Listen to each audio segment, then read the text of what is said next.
केन्दुझर जिला आनंदपुर निर्वाचन मंडली हाटडीही ब्लॉक कलेंगा पंचायत कार्यालय सम्मुखें गतकाली आम ओडिशा नवीन ओडिशा पक्षरु एक सचेतनता शिविर अनुष्ठित हो जाइछि। एतिरे हजार हजार महिला और पुरुष जोग देइथिबा बेले मुख्य अतिथि भावे हाटडीही बीडीओ सौम्याश्री पाणिग्राही मध्य योगदान करथिले। आज मो पंचायतर सचेतन शिविर 3000 रु 4000 लोक उपस्थित अच्छा।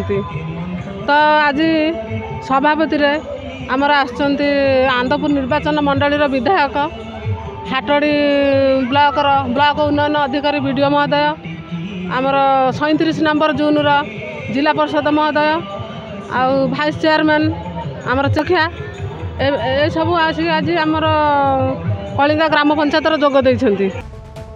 तेबे कार्यक्रम रे पाला परिवेषण माध्यम रे सरकारंकर विभिन्न जन कल्याण योजना संपर्क रे उपस्थित थिबा एसएसजी महिला मां मानक सह उपस्थित कलंगा पंचायतवासी को सही संपर्क रे अवगत कराइथिले।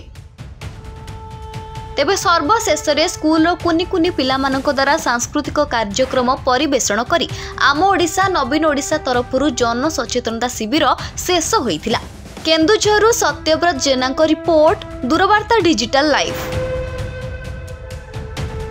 मोबाइल फोन और सांगसाथी आपणक पिलाटीर पाठपढ़ा और कैरियर को प्रभावित करुछि कि आपण सेतिपई विब्रत कि तेबे आज ही आसंतु आपण चाहुतिबा मन लागी संपूर्ण आवासिक स्कूल